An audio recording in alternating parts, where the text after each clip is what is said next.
తెలుసుకోవాలి.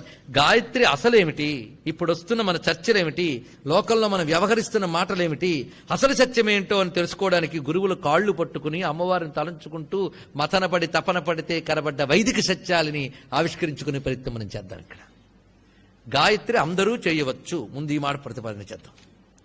ఏ గాయత్రి ఎవరు చేయాలి? ఇప్పుడు ఆ ప్రశ్న వస్తుంది. కనుక గాయత్రి ఎవరు చెయ్యాలి అంటే అక్కడే చెప్తున్నాడు. గాయత్రి వ్యాకృతి సంధ్య ద్విజబృంద నిషేవిత. అక్కడే మొత్తం స్ట్రక్చర్ చెప్పేస్తున్నాడు. గాయత్రి వ్యాహృతులతో కలిసి ఉంటుంది గనక మొత్తం గాయత్రి మంత్ర ఆవిష్కారం ఎంత బాగా చేస్తున్నాడండి. గాయత్రి వ్యాహృతి. వ్యాహృతి అంటే గాయత్రికి ముందు చెప్పబడే 3 వ్యాహృతులు. భూహు భువ సువహ. సప్త వ్యాహృతులు ఉన్నాయి. భూహు భువ సువహ మహ జనః తపః సత్య. ఇవి సప్త వ్యాహృతులు. మొత్తానికి 2 వ్యాహృతులు. ఈ వ్యాహృతులతో గాయత్రిని జపించే 2 రకాల పద్ధతులు మనకు చెప్తున్నాం. అది ఎప్పుడు ఉపాసించాలి? సంధ్య. ఎవరు ఉపాసించాలి? ద్విజబృంద నిషేవిత. ఎంత చక్కగా అక్కడికక్కడే క్లియర్గా చెప్పేశాడు. కానీ డౌట్ పడక్కర్లేదు. గాయత్రి ఎవరు ఉపాసించవలసిన విద్య? ద్విజ బృందము. ద్విజ అంటే 2 జన్మలు కలవారు అని అర్థం. అంటే ఉపనయన పూర్వం ఒక జన్మ, ఉపనయన పరం 2వ జన్మ. అందుకు ఉపనయన సంస్కారం పొందిన వారు చెయ్యాలి అన్నాడు. ఇక్కడ కొందరు పట్టుకుంటారు, జన్మనా జాయితే శుద్ర కర్మణా జాయితే ద్విజ అన్నారు కదండి. కానీ ప్రతివాడు జన్మతో అదే కర్మ చేస్తే వీడు కూడా అయిపోతాడు. అది కాదు అర్థం. ఎక్కడ చెప్పాడో తెలియాలి. విప్రుడైన వాడు కూడా సంస్కారం లేకుండా చెయ్యరాదని చెప్పడానికి ఆ మాట చెప్పారే గాని దానికి ఇంకో విపరీత అర్థం లాక్కూడదు. తెలుసుకోవాలి. ద్విజులు అంటే త్రైవర్ణికులు. 3 వర్ణముల వారికి ద్విజులని పేరు. ఎందుకంటే వారికి ఉపనయన సంస్కారం ఉన్నది. ఉపనయన సంస్కారం కలిగినటువంటి వారు వారి వారి సంప్రదాయాలను అనుసరించి గాయత్రి జపించాలి. ఎప్పుడు జపించాలి? సంధ్యాకాలములు యందు జపించాలి, వ్యాహృతులతో సహా. ఇది దీనిలోన ప్రధానమైన అర్థం. ఇప్పుడు మరొక అర్థంలోకి మనం ప్రవేశిద్దాం. గాయత్రి మళ్ళీ అందరూ జపించని వచ్చు అని చెప్పాం కదా, దాన్ని ఎలా అన్వయిస్తాం? ఇది జాగ్రత్తగా తెలుసుకోవాలి. ప్రతి వారు కూడా సంధ్యాకాలముల యందు భగవద్ ఉపాసన చెయ్యాలి. ప్రతివారు కూడా వారి వారికి శాస్త్రము చెప్పిన విధానములతో.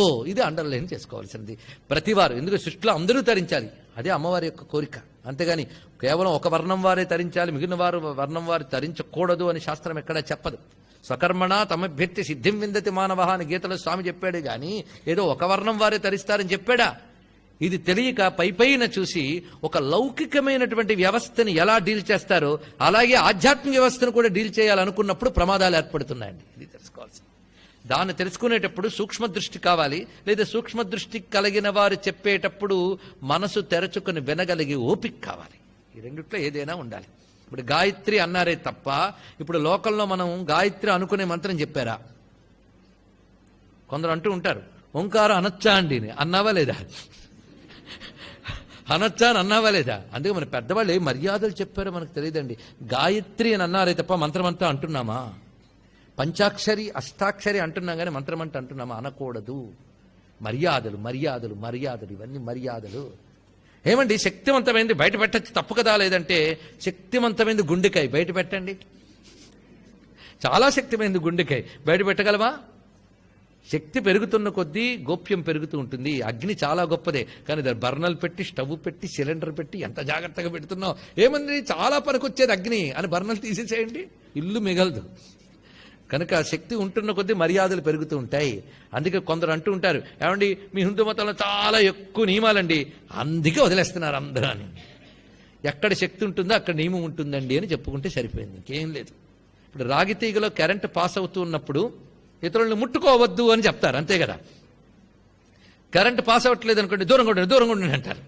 నీ ఇంట్లో కరెంటే పాడైపోయింది, అప్పుడు నువ్వు బాగు చేయడానికి నీకు చేత కాదు, ఎలక్ట్రీషియన్ పిలిపించుకుంటావు, అవునా లేదా? నీ కరెంటేనే, వాడికి తెలుసు ఎలా ట్యాకిల్ చేయాలో. కనుక కరెంటుని ఎప్పుడు పెడితే అప్పుడు ముట్టుకోకరు ఎందుకు చెప్తున్నారంటే శక్తి ఉంది కనుక. ఎప్పుడు పెడితే అప్పుడు ముట్టుకోవచ్చానంటే పవర్ కట్ ఉంది కనుక. ఎవరు ఆ మధ్య హాస్యం వేశారు, ఈ మధ్యకాలంలో ఆంధ్రదేశంలో కరెంట్ తీగర పట్టుకు ఊగచ్చు అని.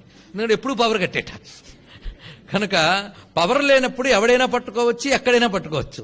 పవర్ ఉన్నప్పుడే జాగ్రత్తగా పట్టుకోవాలి, పట్టుకోవాల్సిన వాళ్ళు పట్టుకోవాలి. అందుకే మా ఆలయాల్లోకి ఎవరిని పెడితే వాళ్ళని పంపించరు, ఏది పెడితే అది ముట్టుకోనివ్వరు, ఎందుకంటే మా ఆలయాల్లో పవర్ ఉంది కనుక. అంతే. ఇక్కడ ఎవడైనా వెళ్ళొచ్చాడు, పవర్ లేదు కనుక, ఇది అర్థం ఇక్కడ. అయితే పవర్ ట్యాకిల్ చేసేవాడు ఒకడైనా, పవర్ అందరి కోసం. కనుక ఆలయాల్లో నియమంగా పూజలు జరిగిన ఆలయంలో శక్తి, ఊళ్ళో అందరి కోసం. గుర్తుపెట్టుకోండి ఇక్కడ చెప్పాలి, చేతనవాలి. అంతేగాని దీనికి మనం ప్రతీకారం చేద్దాం, బాగు చేద్దామని చెప్పి అందరిని గర్భగుడుల్లోకి తీసుకెళ్ళిపోండి అనుకోండి, నియమంగా వెళ్ళి ముట్టుకోవాల్సిన వాడు, అక్కడ పూజ చేసే బ్రాహ్మడు కూడా వాడు స్నానం చేసి నిత్యానుష్ఠానం చేస్తే కానీ వాడు ముట్టుకోవడానికి లేదు. అందరికీ అవి ఎలా కుదురుతాయి? మన పిల్లవాడే హాస్పిటల్లో చేర్చారు, ఐసీయూలో పెట్టారు, నా పిల్లాడే చూసేస్తానని తల్లి కూడా వెళ్ళడానికి లేదే. నియమం అది. అందుకు అర్థం చేసుకోవాలండి, నియమాలను అర్థం చేసుకోవాలి. నియమపాలన లోకక్షేమం కోసమే, ఇది గమనించుకోవాల్సింది. అందుకే గాయత్రి అనే మాటకి ఇక్కడ ఏ గాయత్రి అని ప్రశ్న వేసుకోవాలి. గాయత్రి అంటే సంధ్యాకాలంలో శాస్త్రము చెప్పిన దేవతను ఉపాసించేటప్పుడు ఆ ఉపాసించేవాడికి ఆ ఉపాసించే దేవత ఆ మంత్రం వాడికి గాయత్రి అవుతుంది. ఇది నిర్వచనం తెలుసుకోవాలి. ఎవరు సంధ్యాకాలంలో ఏ దేవతని శాస్త్ర పద్ధతుల్లో ఉపాసిస్తారో వాళ్ళకది గాయత్రి. అయ్యా గాయత్రి అంటే తత్సవితు నేను సభలో చెప్పకూడదు, సదసి న ప్రకాశయేత్, మంత్రాన్ని సభల్లో చెప్పరాదు. అందుకే గాయత్రి గాయత్రిని అంటున్నామే గాని గాయత్రి మంత్రం ఏంటో చెప్పలేదు. ఇవన్నీ మర్యాదలు. ప్రణవం అంటాం గాని ఓంకారం అనకూడదు. ఇప్పుడు అన్నందుకు అమ్మ క్షమించుగాక. ప్రణవం అని అంటాం ఎందుకు, ఇది తెలియాలి. ఇప్పుడు ఈ మర్యాదలు చెప్తే ఆశ్చర్యం, అలా చూస్తారు. అందుకే వికటించి సాధకులు తెలిసి తెలియక అశాస్త్రీయంగా వెళ్లడం వల్లే సాధనలు మానసిక వికారాలకి, మానసిక వైకల్యాలకి, ఆది వ్యాధులకి కారణాలు అవుతున్నాయి. గట్టిగా చెప్తే ఆశ్చర్యం వేస్తుంది. ఇవన్నీ కూడా పద్ధతిలో పుచ్చుకోవాలి. ఎవడికి వాడికి బుద్ధి పుట్టింది కదా అని రోగంకి మందులెన్నో ఇంటర్నెట్లో ఉంటాయి, చక్కగా కొట్టి మనకు నచ్చిన స్పెల్లింగ్తో మందు సెలెక్ట్ చేసుకుని మెడికల్ స్టోర్కి వెళ్ళి కొనుక్కుంటూ అవుతుందండి. డాక్టర్ గారి దగ్గరికి వెళ్ళాలా లేదా? అందుకే గురువు, మంత్రము, ఉపాసన పద్ధతి ఇవన్నీ అవసరము. మనకు మనం ఎంచుకు చేయడానికి లేదు. అందుకే పరంపర, ఇది తెలుసుకోవాలి. లేకపోతే మానసిక వికారాలే తయారవుతాయి. మానసిక వికారాలను ఆధ్యాత్మిక అనుభూతులు అనుకునే ఒక వికారం కూడా ఉంటుంది. ఇవన్నీ జాగ్రత్తగా తెలుసుకోవాల్సిన విషయములు ఉన్నాయి. అందుకు ఇక్కడ ఈ ప్రమాణాలు జాగ్రత్తగా తీసుకోవాలి. గాయత్రి అనే మాటని ఇప్పుడు అర్థం చేసుకుందాం. గాయత్రి అనే శబ్దానికి అర్థం శాస్త్రాల్లో చాలా చోట్ల చెప్పాడు. గాతారం త్రాయతే ఇది గాయత్రి, ఇది అర్థం. అంటే పాడేవాడిని కాపాడుతుంది. అందుకే నేను ట్యూన్ కట్టానండి అన్నాడు ఒక ఆయన. ఆ మధ్య ఒక సంగీత విద్వాంసుడు వచ్చి గాయత్రి మంత్రాన్ని అందరూ కళ్యాణ రాగంలో ట్యూన్ చేస్తారండి, నేను మోహన్లో చేశారండి, వింటారా అన్నాడు. మీరేమంటారని. ఇద్దరు పాపాత్ములు అంటారండి అన్నాను. నేనన్న శాస్త్రం అంటుంది కళ్యాణంలో ట్యూన్ చేసిన వాడు ఒక పాపాత్ముడు, మోహన్లో ట్యూన్ చేసిన వాడు ఒకడు.